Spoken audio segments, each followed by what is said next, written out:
Eu já entendi que você trocou de faculdade. Eu troquei de engenharia da computação para ciência da computação. Dentro da PUC mesmo. Dentro da PUC mesmo, porque eu falei, eu acho que engenharia não compensa. Engenharia era muito cabeçudo, né? Você tem que saber, tem que saber... Pois é, eu fiz 4 anos, mas é porque eu fui puxando poucas matérias, então, nossa, faltava um ano. Não faltava um ano. Faltava bem mais. E a parte que pra mim era mais pesada era a parte de elétrica. Então eu tava fazendo circuitos, trabalhando com design. Coisa que não era o que você... Cara, eu falando, nossa, eu não gosto disso. Acho que um ponto pro jovem... Tem muita gente que entra na faculdade e fala, não, eu tenho que terminar essa faculdade de qualquer jeito. Me parece que você teve essa pressão do seu chefe, dos seus pais. E chegou algum momento em que você sentiu, não, agora eu já sei o meu caminho e eu posso, para as pessoas que me cobram, para os meus patrocinadores, né? Olha, pessoal... Toma esse canudo aí. Tá, exato, porque você queria concluir. Sim. Paulinho mesmo, a gente estava brincando uma vez, eu falei, quais são as metas, Paulinho? Eu vou terminar 2 faculdades. Caraca, 2 faculdades, você precisa de 2 faculdades? Tipo, faz sentido. Às vezes faz Tem gente que gosta. Termina e faz, acho que após. Não. Sim, pra mim após tá funcionando super, assim, eu tô curtindo bastante. E hoje você tá cursando após. Tô cursando após. Então, beleza, Ana Maria, acho que eu consegui entender estudar, a história. Tá de parabéns. Porque eu volto, faço você isso. Você tem prazer em estudar mesmo? Cara, eu amo estudar. Maneiro. Por isso que, assim... eu sou uma pessoa mais generalista, eu gosto de falar de muitas coisas, por isso que acho até o nome Nina Talks hoje em dia faz muito sentido, porque eu não falo só sobre UX, você entra nas minhas redes. Me encontrei nessa parte de comunicação que eu não me enxergava, porque eu sempre fui muito envergonhada. Focar um pouquinho nisso, porque provavelmente quem tá ali tá assistindo e vivencia isso talvez nesse exato momento. Tá aí no início da faculdade, tá completamente perdido, tá prestes a desistir e graças a Deus eu consigo ajudar muita gente no curso em vídeo. Então eu queria que você contasse essa experiência e eu descobri hoje que eu também te ajudei, né? Sim, exatamente. Então tava lá assim e eu falei, gente, vou aprender tudo aqui na faculdade, né? E eu ficava... Gente, todo mundo já sabe? Eu falo, já tinha que ter chegado aqui sabendo e ninguém me avisou? Tipo, como assim? Eu só tinha mexido com, tipo, HTML, CSS, eu tinha um Tumblr. E eu amava estilizar. E eu ficava, nossa, sou super hacker. E minha mãe, meu Deus, essas coisas são muito incríveis. Eu tive aula de informática no colégio. E eu amava. Legal. Tipo, eu era a pessoa que, tipo, fazia lá super rápido as coisas. E eu ficava ajudando meus amiguinhos. E o professor de informática ficava, tipo, senta no seu lugar. Não fui conversando. Eu falei, não, mas eu tô ajudando. Então eu virei a monitora extra-oficial ali. E eu ficava, cara, acho que isso são indícios, acho que tem muito a ver. Hoje em dia eu enxergo isso, na época eu não enxergava tanto esse autoconhecimento de, gente, eu já era a pessoa que gostava de ajudar, eu ficava super entusiasmada na aula, então eu fico, gente, tudo vai se conectando. Leva, né? E aí eu falei, cara, será que computação é pra mim mesmo? E você foi pra engenharia, né? Eu fui pra engenharia. É hardware. Porque na minha cabeça eu falei, meu irmão foi fazer engenharia. E eu falei, será que eu gostaria de fazer outra engenharia? Eu pensava, será que eu vou fazer produção? Será que, tipo, mecânica é algo interessante? Eu via luta de robô. E aí eu ficava, tipo, será que engenharia? Será que são outras engenharias? E aí eu falei, vou botar engenharia da computação, que é o mais amplo, porque qualquer coisa eu troco pra ciência, ou troco pra outra engenharia. Eu achava que seria mais fácil de trocar depois se eu fosse pra... E não é. Não vai ser sempre difícil. Mas o seu irmão fez no FRJ, você foi pra PUC? Sim, eu fui pra PUC. Legal. E aí também eu acho que foi uma tristeza muito grande pra mim. Eu falava, nossa, meu irmão passou pra federal e eu não passei pra federal. Vocês pararam muito bem. Cada um parou no seu... Exato. E eu falei, gente, acho que todas as coisas que aconteceram, as oportunidades que eu tive dentro da faculdade que eu tava, encaixou perfeitamente pra mim. Talvez se você estivesse na UFRJ, você estava um pouco mais largada. Eu não teria me encontrado. Eu tinha pensado que você tinha sentido, tipo, sair do particular pra ir pra uma faculdade pública, quando você falou inicialmente. Agora que eu entendi, foi o choque da programação. Foi de, tipo, o meu objetivo era entrar numa faculdade que, tipo, tinha toda a coisa do ensino médio, de quem conseguiu, essa competição muito grande. Fui correndo atrás, fazendo as matérias, falando não é isso, chegando em casa chorando, falando, mãe, vou desistir. Eu vi você falando, você falava, não é pra mim. Não é. Eu falo, todo mundo sabe muito, eu sou muito pior do que todo mundo, eu acho que eu aprendo, acho que eu tenho mais dificuldade do que as outras pessoas, acho que não é pra mim. E ela ficava, mas você não quer isso? Você não sempre falou que era isso que você gostaria de fazer? Eu tentar não chorar aqui. É tua heroína, cara. E aí, maneiro. Não, minha mãe ali sempre comigo. E aí ela falou, cara, continua. Gente, eu morava na biblioteca. Eu ficava lá estudando todos os livros, fazendo 1000 exercícios. Eu sou uma pessoa emocionada. E aí eu ficava lá estudando e tal. E aí eu fui me descobrindo, fui achando coisas que eu gostava, ia fazendo matérias que eu curtia mais. E aí eu fui encontrando outras meninas que estavam fazendo computação. E a gente começou a trocar ideia, descobrir comunidade. Virei a louca dos eventos. Qualquer evento de tecnologia que tava tendo em qualquer empresa de comunidade, eu tava lá. Como a gente tá pedindo pra todo mundo que é participando aqui do nosso papo, se você pudesse colocar um superpoder que você tem, o que você colocaria? Então, eu fiquei pensando, assim, nessa pergunta. As pessoas falam que eu sou muito comunicativa, mas eu achei clichê. Mas algo que falaram muito pra mim é o carisma, que é algo que é muito característico meu e que permite com que eu consiga me comunicar com as pessoas, me aproximar. Eu consigo entrar nos grupos e me dar muito bem com as pessoas. Eu consigo ser um elo conector. Tem muito a ver com o carisma. Então, pra mim, é algo muito legal, assim, falar, tipo, nossa, que legal que eu sou uma pessoa carismática e eu consigo estabelecer essa conexão com a galera. Isso é legal porque, assim, se você que tá assistindo a gente pegar todo mundo que a gente já conversou até agora, não foram poucas pessoas, mas também não foram muitas. Nenhum deles falou que o superpoder é ser um programador de Python. Nenhum deles diz que o superpoder dele é a lógica de programação dele, que é o que o aluno iniciante tá buscando, só isso. Então você vê profissionais bem-sucedidos no mercado, bem encaminhados, dando superpoderes diferentes. Então tenta você desenvolver esse superpoder, tá? Tenta descobrir qual é o seu superpoder e que não seja somente técnico, somente atender problemas de programação, ficar muito preso em hard skills. Essa é uma grande preocupação minha também no podcast. Isso é bem legal porque você sempre se envolveu muito com comunidade e eu vi... Quem não assistiu, o TED Talks da Nina Talks. Quem não assistiu, assista. A gente vai botar o link aqui. Não pausa agora não. Assiste até o final. Depois vai lá no TED Talks da Nina Talks. O pessoal vai ter muito dever de casa. Tem muita coisa pra ver depois. Porque você falou um negócio e eu quero compartilhar uma história minha. Que eu vivenciei, que é muito importante pra mim. Que mudou a vida de uma pessoa. E eu acho que você gostaria muito de ouvir e também contar a tua experiência. Uma vez eu tava dando aula, aí uma menina do primeiro ano, eu dou aula numa escola pública do Rio de Janeiro, na Fundação FATEC. Ela falou pra mim assim, pô, Guanabara, eu vim me despedir. O que houve? Era porque meu pai falou, tipo, um mês de aula só. Que meu pai ficou sabendo que eu tô fazendo informática e ele falou pra eu sair porque informática não é coisa pra mulher. Eu falei, não, você vai ter um trabalho de casa, você vai trazer teu pai aqui que eu quero conversar com ele. E aí eu fiz uma chamada com uma pessoa maravilhosa, que ela vai comparecer aqui, você já disse que vem, que é a Gisele Batalha, que ela foi minha chefe e hoje ela é programadora do Santander. E aí eu conversei com ela e ela mostrou, não, a sua filha pode ser programadora, eu sou chefe de 20 homens. Então você, por favor, não cometa esse crime que é tirar. E eu sei que você não teve isso na sua família, mas você deve ter vivenciado muitas histórias assim. A menina continua, ela hoje trabalha com TI, é muito legal. E todas as vezes que ela me encontra digitalmente, ela fala assim, pô, Guanabara, eu tô aqui, toda vitória que ela tem, ela compartilha comigo. E eu queria que você falasse um pouquinho sobre isso. Como você não é o estereótipo de pessoa de TI. Primeiro porque TI é 90% homem, hoje em dia, graças a Deus, não tá igualando, tá longe do ideal. Um amigo meu me mandou essa semana um dado do Brasil, eu falei, gente, eu achei que tava melhor. Saiu do CAGED, de que 83,3% do mercado de tecnologia é ocupado por homens. Eu falei, gente, 83? Eu falei, e tem muito a ver com isso das bolhas também. Eu falei, eu também tive o privilégio de trabalhar em empresas e se preocupavam em ter mulheres dentro dos times de tecnologia. Então foram poucos os times em que eu era a única mulher. Tinha pelo menos ali uma outra dev, ou a product manager era, etc e tal. E você passou por isso em sala? Eu passei em sala de aula, tipo assim, tinham 60 alunos, devia ter tipo 3 meninas. 5 no máximo. E quanto mais eu progredia no curso, a maioria das aulas eu era a única mulher mesmo.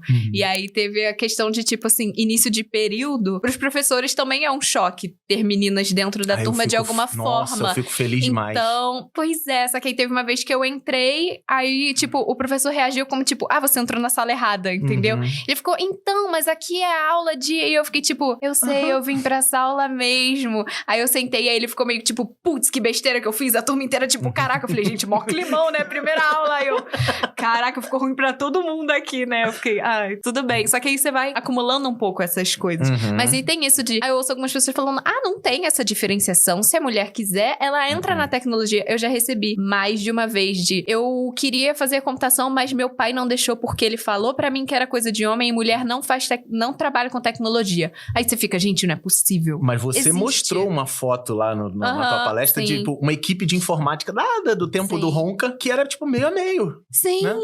Exatamente. É uma turma, se eu não me engano, lá da Unicamp, que tipo, era meio a meio, homens e mulheres. Aí você fica, gente, o que foi acontecendo? Que momento que virou essa chave? E não, e quando a gente fala da época dos computadores humanos, eram as mulheres, que eram as matemáticas, que traçavam rota de foguete, etc e tal. Então, mulheres exatas é algo que existiu por muito tempo. E aí você fica, gente, o que aconteceu? Cadê as referências femininas? Por que a gente não tá falando sobre isso? A Augusta, a primeira programadora da história. Não, foi a primeira pessoa que programou. A escrever, né, ali uma linha de código.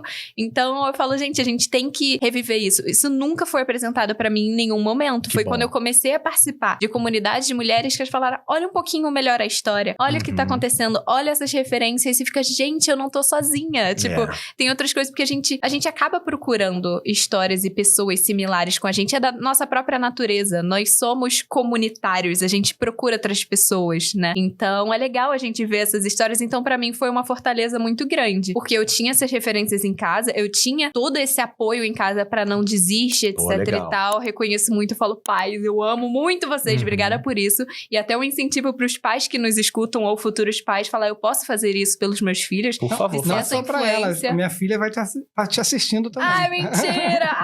E aí, tipo, sobrinhos, etc. Tipo, você fazer essa rede do bem, de você não mostrar para as crianças ou adolescentes ou jovens que aquilo é um bloqueio. Falar, cara, tem todas essas possibilidades. Eu não estou te forçando a fazer nada. Além de médico ou advogada, você pode ser um desenvolvedor. Você pode ser uma designer. Você pode ser diretora de uma empresa. Legal. Cabe a você escolher o que você se enxerga, mas não restringir o que as pessoas podem ser. E quando surgiu a necessidade de ser criadora de conteúdo? Quando surgiu essa tua vontade de ser o que você tá fazendo hoje? Tava na Globo, já tinha ganhado acho que uns 2 prêmios da Apple, e muitas pessoas entravam em contato comigo, amigo de amigo, que passava o meu contato. Sim. Essa menina que trabalha com UX, que ninguém sabe direito o que é, que já ganhou o prêmio da Apple, o que é prêmio da Apple? Ficava no meu WhatsApp, mandando áudio, explicando coisa pra diversas pessoas que eram conhecidos, de amigos, de etc. E aí eu falava, gente, falta pessoas falando sobre isso aqui. Tipo, tinham poucos criadores de conteúdo, também a maioria era no YouTube, de UX como um todo. Sim. Eu falava, pô, mas faltam pessoas no início da carreira falando sobre como que tá sendo. Eu falei, essa questão de migração diária, nunca tinha ouvido falar antes direito de tecnologia, se podia estar cursando uma faculdade e ir pra outra, enfim. Mulheres falando sobre isso também. Eu lembro que eu levantei esse problema pra amigos meus, e um amigo meu falou assim, por que você não começa? E eu falei, Não, nada a ver, não vou me expor na internet, eu tenho muito pouco tempo de carreira, as pessoas não vão me levar a sério, nem tento, arrumei uma desculpa, eu falei, não.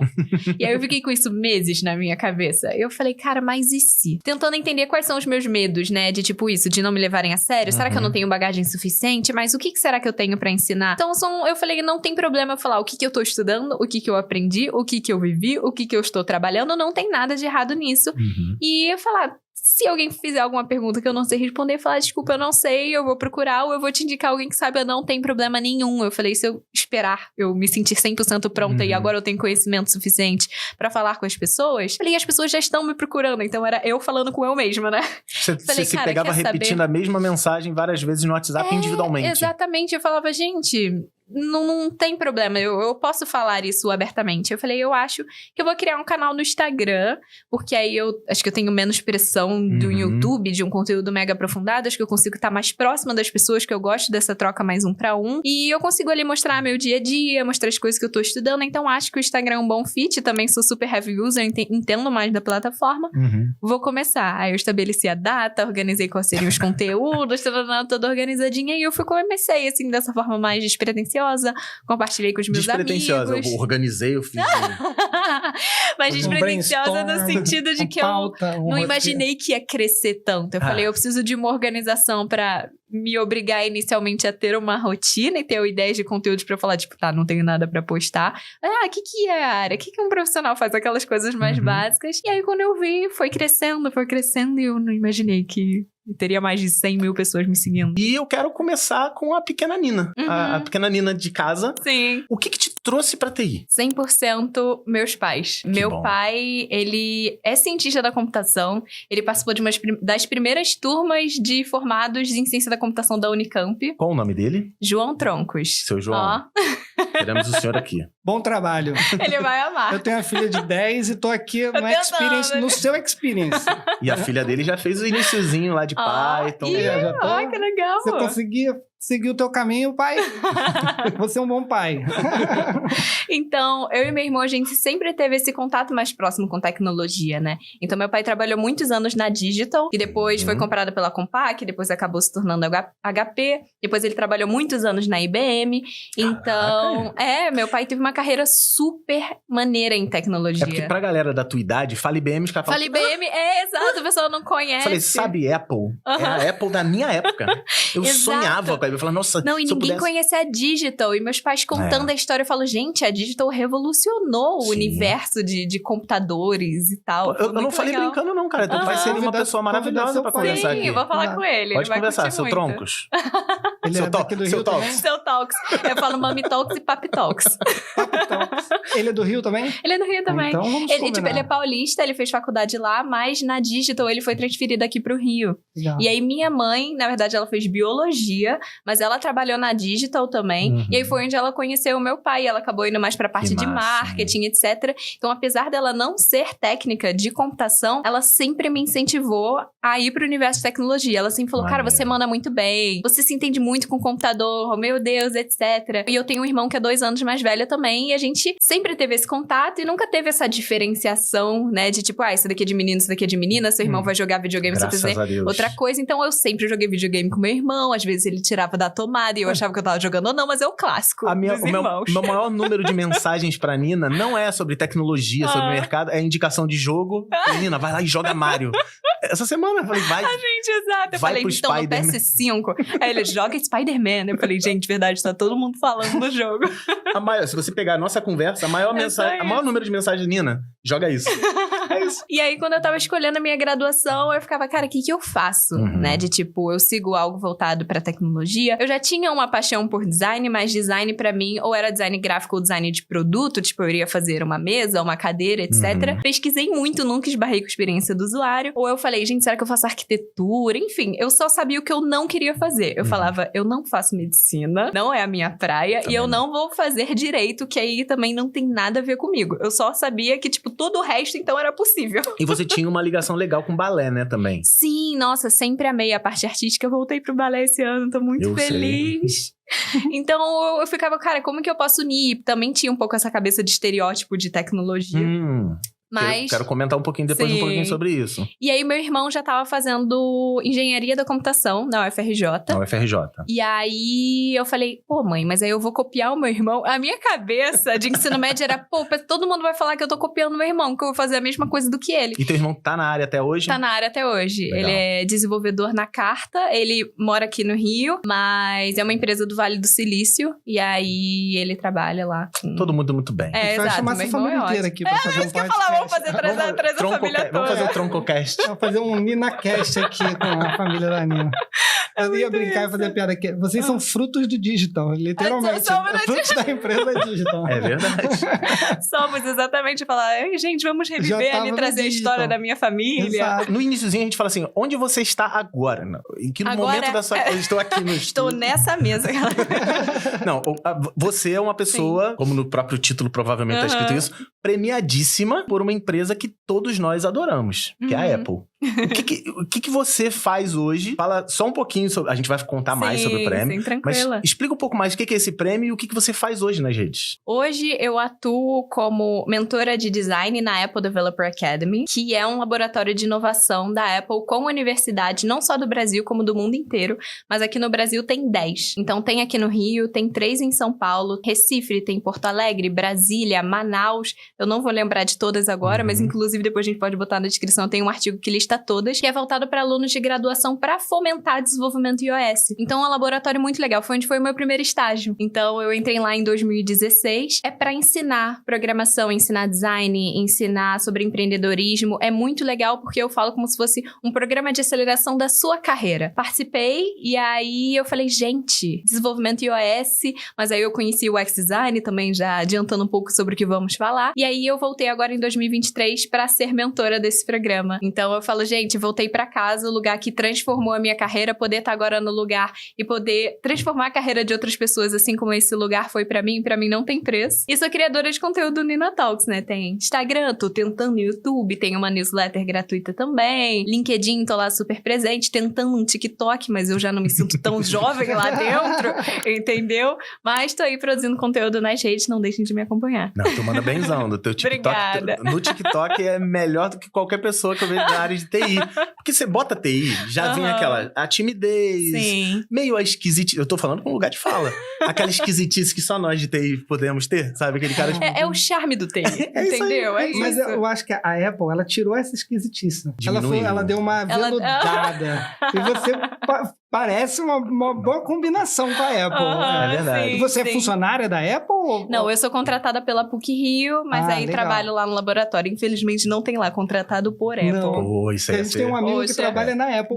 Eu tenho um amigo que trabalha aqui do lado. Aqui onde a gente tá, que é o Sérgio. Depois eu te apresento. Sim, ele por favor. Uma pessoa maravilhosa. Um beijão do Sérgio.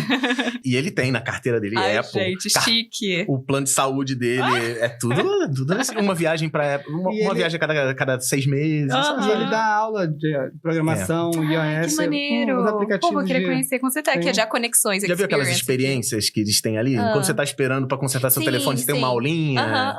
Então, ele que organiza isso. É o organizador disso. É muito legal esses contatos. É muito legal esses contatos que a vida nos dá, né? Sim. E é exatamente isso que a gente quer trazer pro público. Então, hoje, o nosso aluno, a gente já estava conversando um pouquinho antes.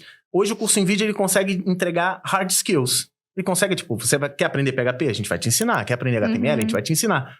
Quer aprender sobre experiência na carreira? Eu não posso ensinar, porque cada um tem sua própria experiência.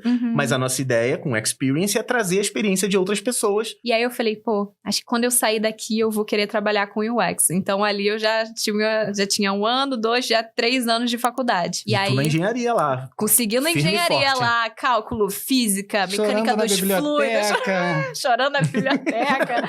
Mas eu falei, cara, o que eu faço? Eu falava, eu tenho que trocar o meu curso, eu não tenho que trocar o meu curso. Eu vou começar design agora do zero. Aí eu vou perder todos esses 3 anos que eu já fiz, né? De cara, eu vou ter que começar isso de perder, né? A gente acha que a gente tá perdendo alguma coisa, conhecimento a gente nunca perde. Mas eu ficava, o que eu faço? E não tinha esse grande acesso. Histórias de pessoas que migraram de carreira. Eu achava que eu só poderia trabalhar com UX se eu fosse designer. Eu tinha que ter uma formação em design. Isso acontecia muito também pelas vagas. As vagas pra eu aplicar pra UX era cursando design. Aí eu não conseguia nem aplicar. Eu quero puxar isso, porque eu sei que isso é uma experiência legal pra quem tá assistindo a gente. Eu lembro de você falando que assim, vinha uma lista lá, precisa saber isso. Pré-requisito, estar cursando design. E você, chegou um momento que você quebrou essa regra. Você foi... Você falou assim, não, quer saber de um negócio? Exato. Eu olhava e falava, tinha que estar cursando design. Aí eu ficava, quer saber, eu vou tentar aplicar mesmo assim. Mas eu mentia que eu tava fazendo design pra eu conseguir falar com alguém. Eu tentava mandar um e-mail. E aí eu consegui aplicar pro da Globo, porque não tinha. Eu falei, alguém esqueceu de colocar. Falei, eu consegui furar aqui a bolha. Então, eu falei, gente, eu só preciso conseguir falar com alguém pra eu explicar isso de migração de carreira. E aí, quando eu falei com a recrutadora, ela, a gente viu, tem certeza que você escreveu pra vaga certa? Porque a gente tem vaga de dev. Eu falei, não, eu tô querendo realmente fazer o processo de UX. Ela, tá bom, mas se você trocar de ideia, eu lembro que você trocar de ideia, tem a vaga. E aí eu fiz minha primeira entrevista lá, foi com um RH, coordenador, gestor. E aí uma história super curiosa é que o coordenador que me entrevistou, eu tinha recentemente assistido uma palestra dele num evento de comunidade. Eu lembro que teve um evento na VTEX e ele foi falar, se eu não me engano, sobre o projeto das Olimpíadas, do app lá, da Globo e tal. E eu falei, nossa, vou comentar com ele. Eu falei, olha, então, que legal, eu assisti essa palestra recentemente. Eu falei, ele vai ver que eu sou uma pessoa engajada, que eu tô lá buscando conhecimento, etc e tal. Então, foram conexões que eu consegui ir fazendo. Eu não tive coragem, eu tive vergonha de falar com ele ao final do evento, mas eu falei, caramba, eu tô sendo entrevistada por ele, então eu vou comentar, porque eu acho que vai ser algo super legal. E aí eu falava, não vou conseguir ganhar das outras pessoas nesse processo seletivo, e eu acabei sendo a estagiária selecionada. E um tempo depois eu falei, Rafa, por que você me escolheu? E ele falando, analisando tecnicamente, os outros candidatos eram muito melhores do que você de proficiência de design, óbvio, porque eles estavam cursando a área. Mas a gente achou o seu perfil muito legal. Você é uma pessoa muito curiosa, você tem muita vontade de aprender, e eu acho que trazer alguém com a cabeça de desenvolvimento pro time vai ser muito bom. Porque vai ter essa troca. A gente falou, a gente quer um olhar novo, um olhar diferente. E aí quando eu fui conversar com o time, eu falei, gente, a maioria aqui não é designer de formação. Um era publicitário, o outro era administrador. Eu falei, nossa, eu botei tanta pressão em mim mesma mesmo, e a galera que tá aqui no mercado, a maioria não fez design, sabe? Nina, esse tipo de experiência que eu quero trazer aqui pro podcast, porque provavelmente a pessoa que tá assistindo fala assim, mas eu nunca me candidatei porque eu não me sinto pronto, eu não me sinto preparado, tem uma lista de 30 itens e eu só sei 10. Vai, cara. Só vai, Tenta. se inscreve, fala. Na pior das hipóteses, você conheceu pessoas legais, você teve experiências que você trocou, na fila você conheceu o cara que talvez você trabalhe mais pra frente. Então, assim, as pessoas, elas ficam se limitando muito a serem completos. Não, quando que eu vou estar preparado pra ir pro mercado de trabalho? Agora, você vai fazer cagada. Foi o que eu falei lá no podcast 0, acho que eu falei. O cara falou assim, não, eu quero uma experiência, eu quero trabalhar na Microsoft. Sério mesmo que no início da carreira, tu quer fazer cagada na Microsoft? Por que você vai fazer cagada? E que legal, você fez as suas cagadas, com todo respeito, em lugares legais. Você fez numa escola da Apple, depois você foi pra Globo. E aí, você gostou desse corte? É só um pedacinho da conversa, mas ele faz parte de um podcast muito grande, que é o Experience Podcast. Então, se você quiser assistir o episódio em questão, onde foi dita essa frase, tá aqui aparecendo do lado, mas também tá aparecendo a playlist completa. Vai lá, que tem muita experiência pra você.